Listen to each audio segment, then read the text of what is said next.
Hi friends, welcome to my channel. క్యాబేజీతో ఎప్పుడు boring curry కాకుండా ఒకసారి కొత్తగా అయితే వండుదామండి.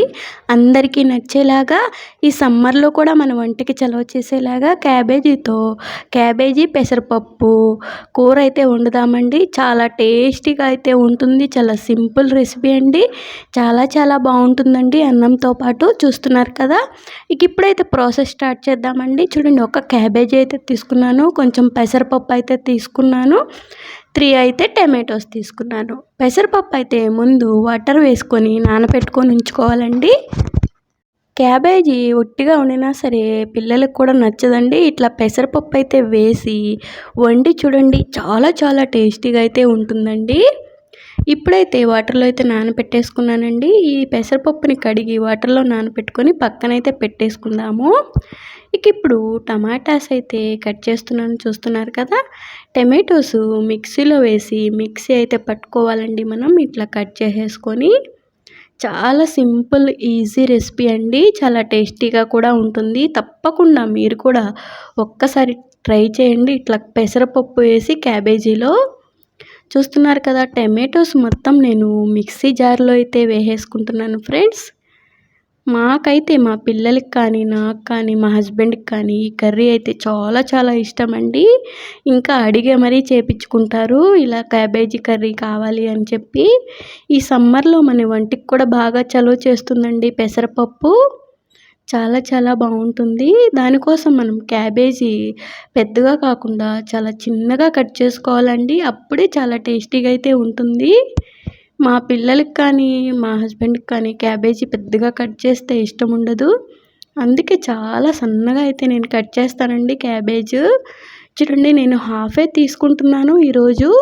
చాలా ఎక్కువ కర్రీ అయితే అవుతుందండి. మనం పెసరపప్పు కూడా వేస్తాం కాబట్టి మనకి హాఫ్ అయితే సరిపోతుంది. చూస్తున్నారు కదా, ఫస్ట్ అయితే ఇట్లా పెద్ద పెద్దగా అయితే కట్ చేసేస్తాను. ఆ తర్వాత నా దగ్గర కట్ చేసే చాపర్ అయితే ఉందండి, అందులో వేసుకొని సన్నగా అయితే కట్ చేసుకుంటానండి. మీకైతే చూపిస్తాను ఇప్పుడు. చాలా టేస్టీగా ఉంటుందండి క్యాబేజ్ పెసరపప్పు కర్రీ. మాకైతే చాలా చాలా నచ్చిద్ది, మా ఇంట్లో వాళ్ళందరికీ. మీరు కూడా తప్పకుండా ట్రై చేయండి ఫ్రెండ్స్, చాలా బాగుంటుంది. చూడండి, ఇట్లాంటిది వెజిటేబుల్ చాపర్ అయితే నా దగ్గర ఉంది. అందులో అయితే వేసేసుకొని కట్ చేసిన ముక్కలన్నీ చూడండి, చాలా సన్నగా అయితే చాపింగ్ అవుతుందండి. దీంట్లో వేస్తే చాలా బాగా వస్తుంది కర్రీ కూడా. మనం చిన్న చిన్నగా ముక్కలు కట్ చేసుకుంటే, అంత పెద్దగా ఉంటే ముక్కలు అంతగా టేస్ట్ అయితే రాదండి. అందుకని ఇందులో అయితే వేసుకొని చక్కగా సన్నగా మనం కట్ చేసుకుంటే, చాపింగ్లా చేసుకుంటే కర్రీ అయితే చాలా టేస్ట్ అయితే ఉంటుందండి ఈ కర్రీ. చూస్తున్నారు కదా, నేనైతే ఇట్లాగా చాపింగ్ చేసేసుకున్నాను. చూస్తున్నారు కదా వీడియోలో. ఇట్లాగా మనం ఈ చాపర్లో వేసుకుంటే చాలా సన్నగా అయితే కట్ అవుతుందండి. కర్రీ కూడా చాలా టేస్టీగా అయితే వస్తుంది. మొత్తం అంతా నేను ఇట్లాగే వేసి అయితే కట్ చేసేసుకున్నానండి. చూడండి, ఇట్లా అయితే సన్నగా కట్ చేసుకున్నాను క్యాబేజ్. ఇప్పుడు ప్రాసెస్ అయితే స్టార్ట్ చేద్దాం ఫ్రెండ్స్. ఫస్ట్ అయితే ఒక దాకైతే పెట్టుకున్నాను. అందులో 2 టేబుల్ స్పూను ఆయిల్ అయితే వేసుకున్నానండి. ఆ ఆయిల్ హీట్ అయిన తర్వాత ఇప్పుడైతే తాలింపు గింజలు అయితే వేస్తున్నాను ఫ్రెండ్స్. పచ్చి శనగపప్పు, ఆవాలు, జీలకర్ర, కొన్ని వెల్లుల్లిపాయలు, కరివేపాకు మొత్తం వేసి అవి పోయిన తర్వాత ఇప్పుడు మనం కట్ చేసి పెట్టుకున్న క్యాబేజ్ కూడా వేసేసి బాగా మిక్స్ చేసుకోవాలండి. చూస్తున్నారు కదా ఈ వీడియోలో చూపించినట్టుగా. ఇప్పుడైతే కొంచెం పసుపు అయితే వేసానండి.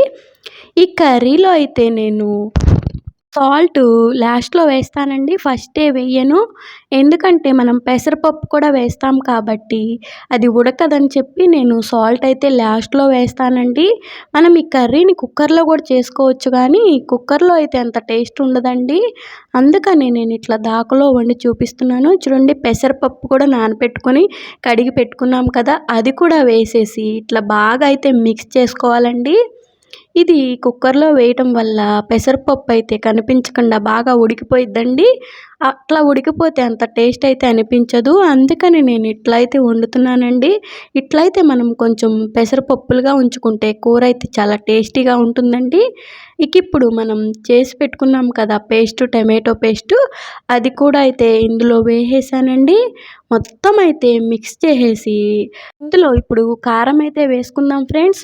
చూడండి, కారం వేసినప్పుడే నేను అల్లం వెల్లుల్లి పేస్ట్ కూడా ఒక్క స్పూన్ అయితే వేసానండి. ఆ క్లిప్ అయితే మిస్ అయింది, మీరైతే మిస్ కాకండి. అల్లం వెల్లుల్లి పేస్ట్ అయితే మిస్ కావద్దు.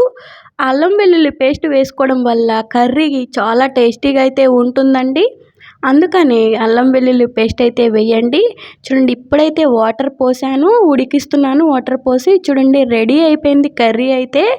చూడండి, పెసరపప్పు ఇలా పప్పులు పప్పులుగా ఉంటే కొంచెం టేస్టీగా ఉంటుందండి. అందుకనే నేను కుక్కర్లో అయితే ఉడికించటం లేదు. ఇక ఈ స్టేజ్లో ఉప్పు అయితే వేసుకుందాం ఫ్రెండ్స్. సాల్ట్ మనం వేయలేదు కదా ఫస్ట్ నుంచి. చూడండి, లాస్ట్లో అయితే వేసాను నేను సాల్ట్. చూడండి, సాల్ట్ అయితే వేసి కొంచెం ఒక్క 2 మినిట్స్ అయితే మరగనిద్దామండి. కర్రీ అయితే రెడీ అయిపోతుంది. చాలా చాలా టేస్టీగా అయితే ఉంటుంది. మీరు కూడా ట్రై చేసి చెప్పండి మీకు ఎలా వచ్చింది అనేది. మీకు ఈ వీడియో నచ్చితే లైక్ చేయండి, షేర్ చేయండి, కామెంట్ చేయండి ఫ్రెండ్స్. ఇలాంటి మరిన్ని వీడియోస్ కోసం నా ఛానల్ అయితే సబ్స్క్రైబ్ చేసుకొని నాకు సపోర్ట్ చేయండి. చూడండి, చాలా చాలా టేస్టీ అండ్ ఎమ్మీ కర్రీ అయితే రెడీ అయిపోయిందండి. క్యాబేజీ పెసరపప్పు కర్రీ చూస్తున్నారు కదా. ఈ స్టేజ్లో ఉండగా మనం స్టవ్ ఆఫ్ చేసేసుకొని అన్నంతో పాటు తింటే చాలా చాలా రుచిగా అయితే ఉంటుందండి. చూడండి, చాలా ఎమ్మీగా కలర్ఫుల్గా అయితే కనిపిస్తుంది కదా.